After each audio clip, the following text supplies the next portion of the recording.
Coming up on News Live at 6, the Weiss Center has officially opened its doors to students. Plus, a local bookstore is specializing its selection, what their customers are reading. And Onondaga County has given its final approval on the massive micron chip making complex in Clay. News Live at 6 starts right now. Now, CitrusTV News Live at 6 starts with breaking news. Welcome into News Live at 6 on this Tuesday. I'm Isabella Galan. And I'm Jackson Breslin. We begin our show with breaking news. Here is a live look at the Senate after they just voted to unanimously approve the release of the Epstein files. The House of Representatives met today to vote on the bill with a nearly unanimous vote of 427 to 1 in favor of releasing all of the files. The one dissenting opinion was Congressman Clay Higgins of Louisiana.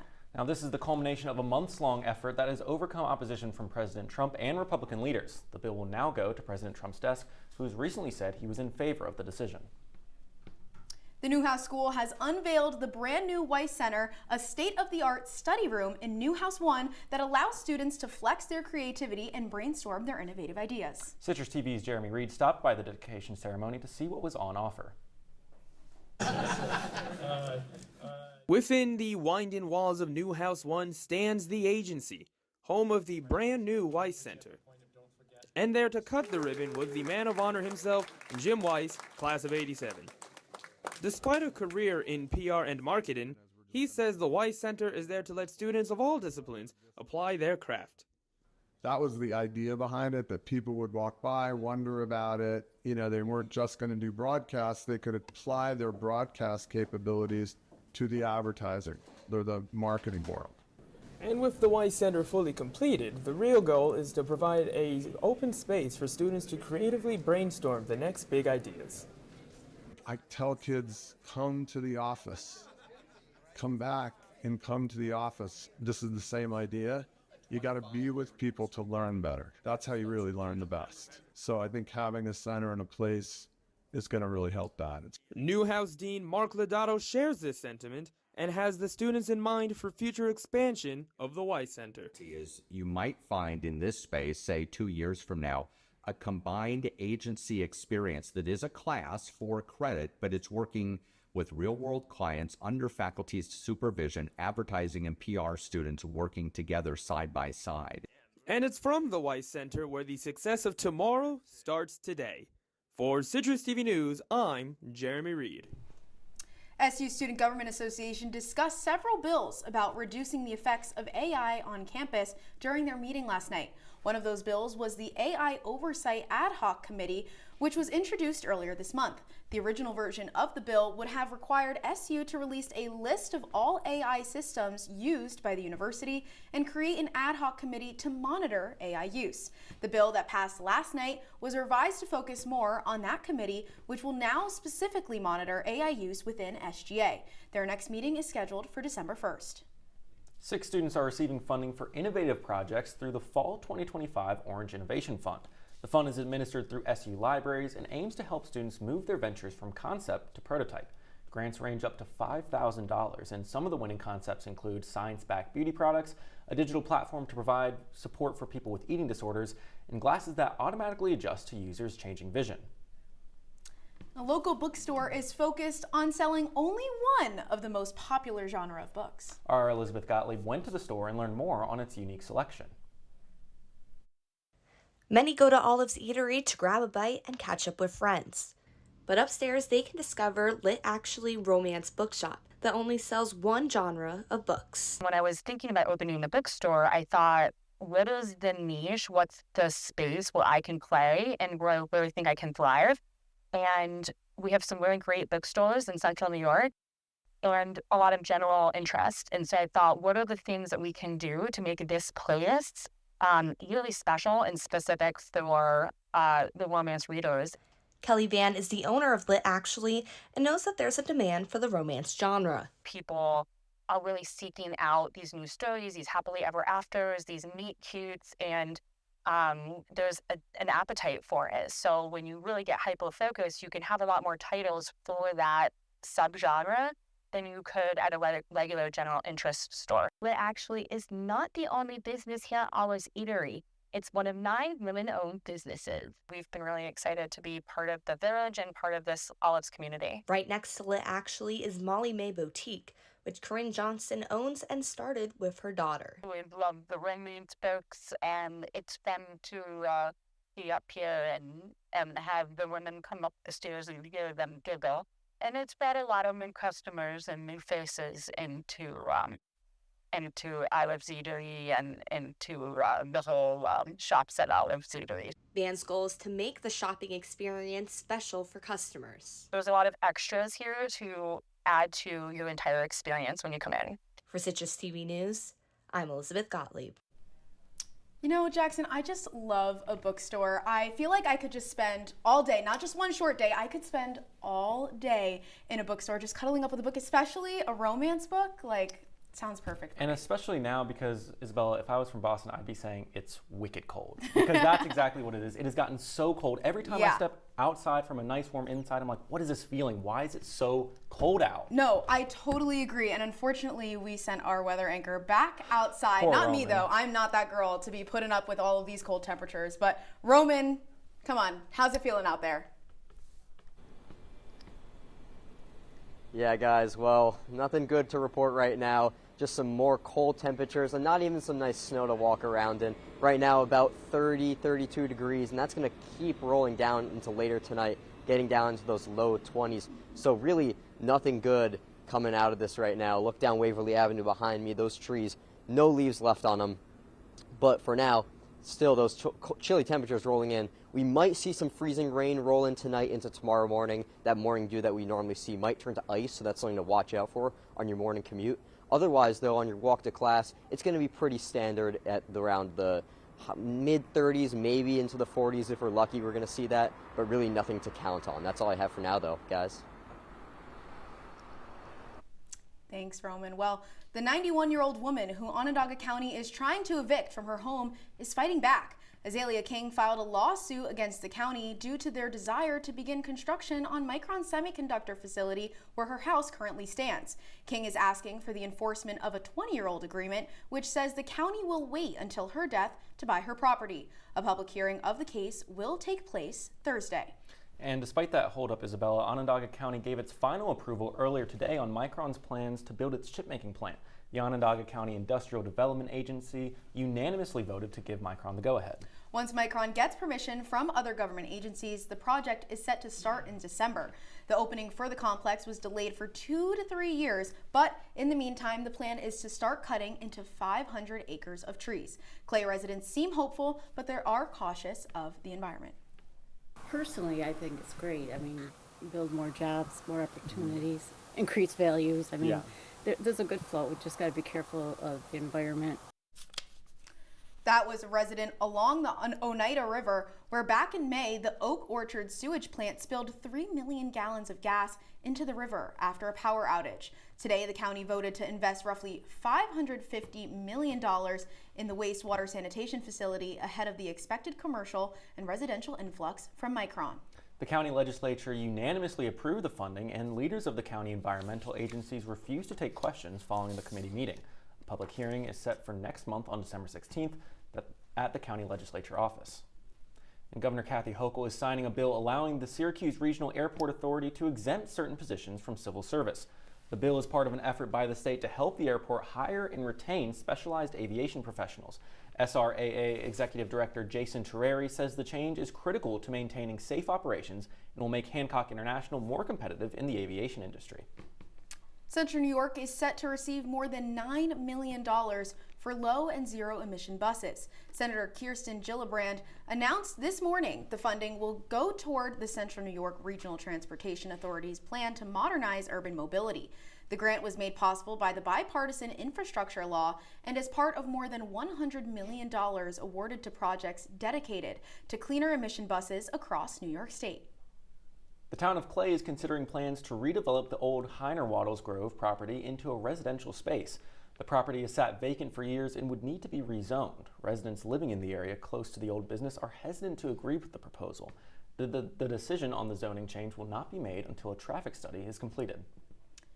The Eastwood Heights property is now officially owned by the Syracuse Housing Authority. The property was part of a land swap agreement between the Housing Authority and the city of Syracuse, with Latimer Terrace, a block of public housing, being given to the city. The SHA says the transaction is a major step forward in its plan to turn the Eastwood property into affordable senior housing. The city is planning to turn Latimer Terrace into an early childhood education center, and construction is set to begin in March. A man charged with attempted murder of a 17-year-old boy is taking a plea deal that will put him in prison for 10 years. Stephen Homer of Nedrow admitted to aiming and firing a gun at a teen's chest in June. He fired the gun, but it malfunctioned. The teen was uninjured. Prosecutors say the shooting was a random act of violence. Homer is set to be sentenced on December 22nd. And Syracuse Common Council President Helen Hudson is looking to continue her service on the council after her term ends this year. Hudson says she plans to ask councilors to appoint her to a vacant seat in the council. Hudson has served on the Syracuse Common Council since 2012, though her involvement was limited in the last 2 years due to health issues. She's hoping to take the seat of at-large councilor Rita Paniagua, who will assume the presidency at the start of the new year. Hudson's appointment is not certain, but as council rules mandate, a public application process will likely play out in January. Coming up, ICE operations are expanding in North Carolina. How the state's capital is being affected when News Live at 6 continues.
Here you go.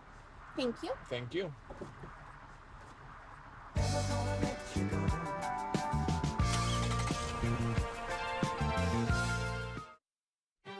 You're watching Citrus TV News Live at 6 with Isabella Galan, Jackson Breslin, and Roman Verna. And now, your campus news leader continues. Welcome back into News Live at 6. Earlier today, former Harvard University president and U.S. Treasury Secretary Larry Summers says he will step back from public commitments. This comes after the release of the emails showing he maintained a friendly relationship with Jeffrey Epstein. Summers said in a statement that he would step back, stating, quote, "I am deeply ashamed of my actions and recognize the pain they have caused. I take full responsibility for my misguided decision to continue communicating with Mr. Epstein," end quote. Summers did not detail exactly what stepping back would entail, saying he would continue to teach and rebuild close relationships. President Trump met with Saudi Crown Prince Mohammed bin Salman earlier today, where the Saudi leader said that he would be increasing its financial commitments to the U.S. from $600 billion to $1 trillion. The president has tried to make the case that his mix of tariffs and diplomacy will create $21 trillion in investment commitments before the end of the year. Now, Prince Mohammed was asked if Saudi Arabia can sustain the investments given the current low level of oil prices, but he indicated that the deals on computer chips fit with his country's development. Now to the latest in North Carolina. Federal immigration authorities will expand their enforcement action in the state to Raleigh. Customs and Border Patrol agents are continuing to operate in Charlotte, where more than 200 arrests were made since Saturday. The Department of Homeland Security says it's focusing on North Carolina because of so-called sanctuary policies, which limit cooperation between local authorities and immigration agents. Raleigh Mayor Janet Cole said yesterday that she didn't know how large the operation would be or how long agents would be present. Well, breaking out of the DHS, roughly 250 ICE agents will now be deployed to Louisiana. The Trump administration has labeled the 2-month immigration handling as a swamp sweep. The deployment will start December 1st. Now, this is the latest in the administration's extensive immigration crackdowns unfolding nationwide. From one state to another, Texas has been blocked from using a redrawn U.S. House map during the 2026 midterms, ruling that the map is likely an unconstitutional racial gerrymander. In a 2-1 ruling earlier today in El Paso, a panel of federal judges argued the unusual summer redrawing of congressional districts would harm Black and Hispanic residents. Texas Governor Greg Abbott says the intention of the new map was to give Republicans 5 additional House seats and that he will be appealing the ruling. This new ruling is a major setback for President Trump and the Republican Party after pushing for a nationwide redistricting battle, to preserve a slim Republican majority ahead of the 2026 elections. And coming up after the break, I'll have your full 5-day forecast. Don't go anywhere.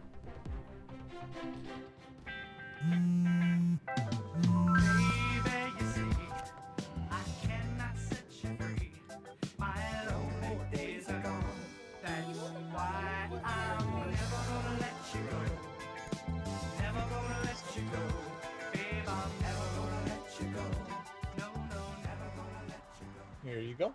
Thank you. Thank you.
From the CitrusTV Weather Center, this is SU's most accurate weather forecast. Welcome back to News Live at 6. A look now at your full 5-day forecast here. You can see tomorrow getting that midday sun, and I will just be enjoying that all day long. 40 degrees, moving to the low 28s. And Thursday, same thing. That sun going to peak out in the afternoon, but I just want to be popular. Unfortunately, that's not going to be able to continue till Friday. So hopefully not too unpopular after showing you that bad news there. Friday, some rain rolling in that could turn into freezing rain overnight as those temperatures drop into that low of 37. Unlikely for any snow, though, any continued snow. Saturday, looking at more afternoon sun, and then Sunday, even more. And now a look at some traffic here. This is just earlier today on the I-690 East, I-81 interchange. You can see up here all of that traffic backed up into the interchange that's heading east. So something to keep an eye out for your commute, especially as those temperatures drop and some water could turn into ice. That's all I have for now, though, guys. Thanks, Roman. Well, as the final exam season approaches, unfortunately, so does stress. The service dogs at Syracuse University have just the trick to help keep spirits up. Our Lucy Schaefer has more on it. As the finals and assignments pile up, so does the stress. But who doesn't love a dog or two to cheer you up? Service dogs at Syracuse knew exactly what to do. Last home stretch before Thanksgiving break, so just to relax, do some coloring, and spend time with dogs. I feel like that's a great opportunity for students. Yeah. Now these dogs aren't just your typical household family dog. These dogs are paired with a trainer for a year before they are sent to help the visually impaired. Mackenzie Mallory, an SU grad student, is training her lab, Winnette. And I don't know what I'm gonna do when I get to that point, but I kind of think about it, it's like I'm sending her off to college and she's getting her training and then she's gonna have her own life with her own person. But after a year of training, most dogs are sent away to help a family in need. But in this rare occasion, such as Sonia and Lady, they had a reconnection in a way you might not expect. I was medically released for having too many ear infections, which would be hard for somebody who's sight impaired to manage. I have had some health issues that I've trained her to be my service dog. So she's still a service dog, just not in her original intended career.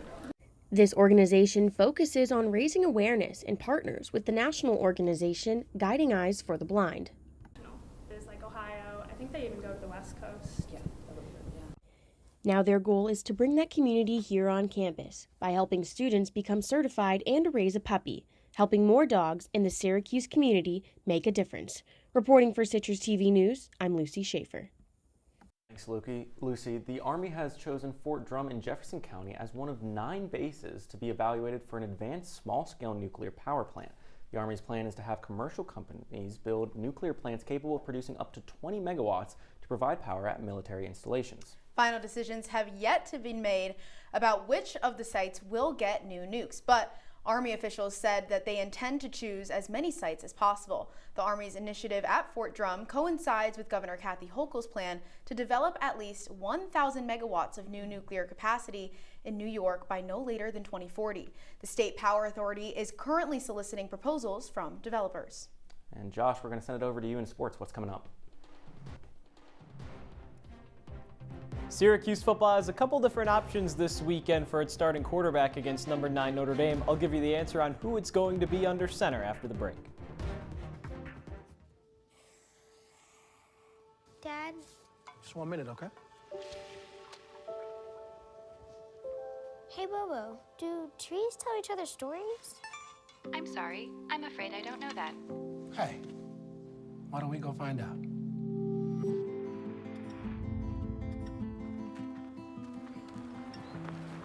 Listen. Do clouds take naps?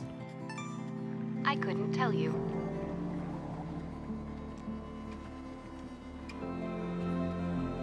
Can birds draw pictures? I don't have an answer for that. Dad, do stars visit their friends? Look!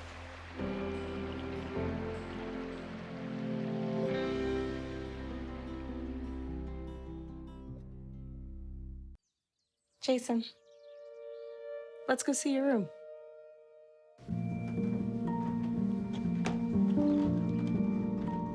What do you think? We kept it a little spare, so you can decorate it how you like.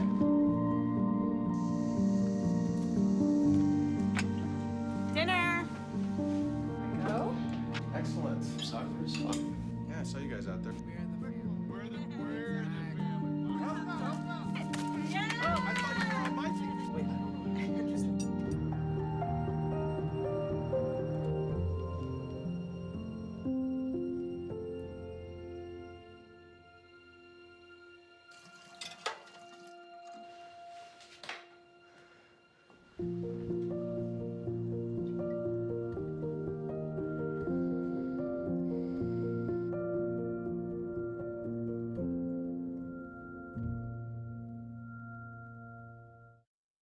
And now, your Citrus TV Sports Report.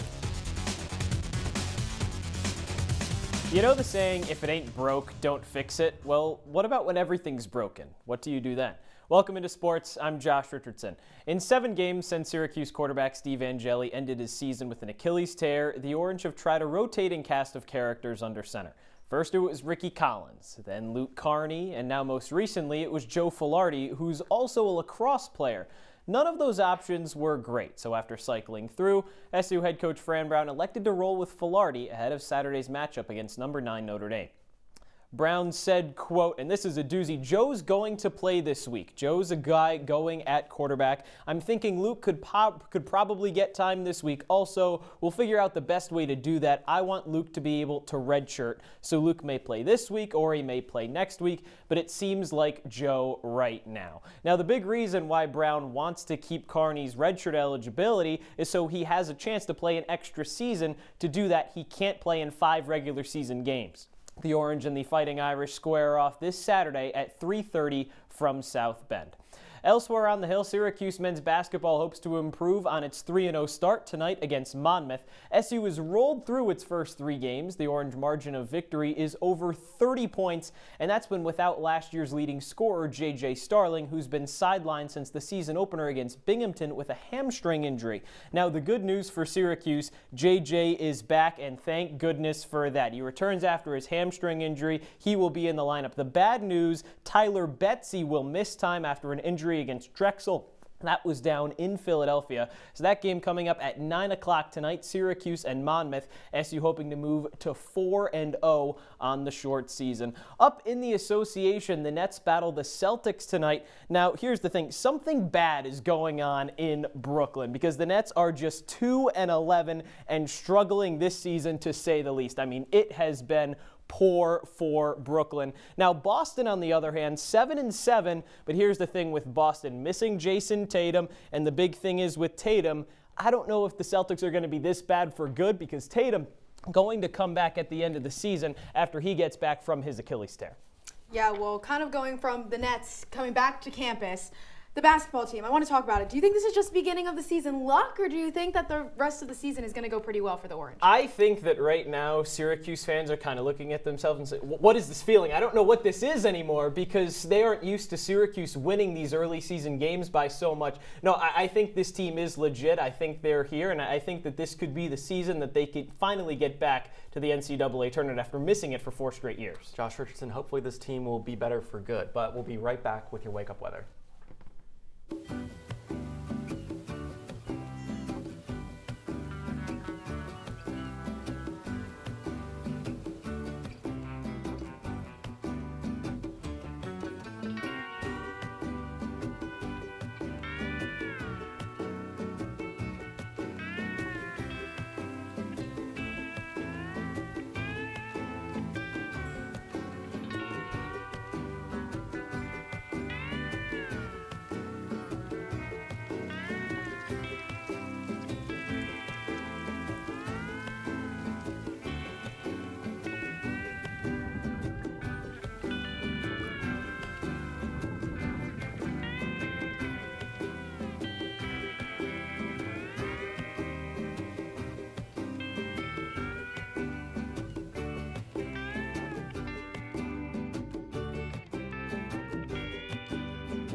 Here we go. We're gonna go out there in the rain. We're gonna get wet. All right, here we go. Go, bro.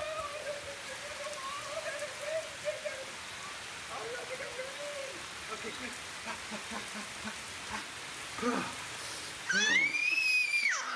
Oh yeah, yes. So much fun. Mwah. So wet. Welcome back into News Live at 6. A look now at your wake-up weather. About 40 degrees on your walk to class, but that's probably going to turn more into high 30s with some wind gusts, and that sun going to hopefully peek out in the afternoon. So not all bad. Well, seeing some sun is definitely making me say thank goodness. But you know what else is making me say thank goodness? We couldn't be happier, is that it is a Wicked for Good week. Yesterday, Amazon Prime members got the chance to see the new movie for an exclusive early screening at select theaters in the U.S. Now, the official release of the movie is this Friday, but there are other early screenings starting Wednesday at select theaters, one of which is Regal Destiny USA. Now, I don't know if any of you guys are going to that early screening, but I definitely need to see Wicked for Good at some point. Yeah, I am not going to an early screening because I'm going to wait until I get home. Yep, that's what I'm doing And too. I'm waiting to go see it with my entire family. I'm going to go with my parents, yeah. Oh, I'm so excited. Roman? Well, I haven't even seen Wicked 1. Oh, come so on. I know. So over Thanksgiving break, Over you can Thanksgiving catch break, up. that's my plan. I'll watch it. So I can wait a little bit. I don't need to get on this crazy early train right now. But once I come back, I'll get a couple friends. We'll go watch it together. So should be a good time. So are we more Elphaba or Glinda? I think I'm personally more of a Glinda. I feel like that's kind of obvious. But I don't know. I think I might be a Glinda too. Yeah, I'll stick with my guy Fiero. I like. Oh, there we go. Good pull. I think Glinda is a great pick. This is a very Loki? Glinda Loki? A very news Glinda show. news I think show, yeah. You nothing low-key wrong. give Bach, but you won't get that. Oh, maybe I you will won't after get that break. reference until you finally watch it. But unfortunately, that is all the time that we have for you today on Citrus TV News Live at 6. Now, don't forget you can follow us on X and Instagram at Citrus TV News. Now, for the entire Citrus TV News team, including the birthday boy Robert Stewart, I'm Jackson Breslin. And I'm Isabella Galan. Have a great night, Syracuse.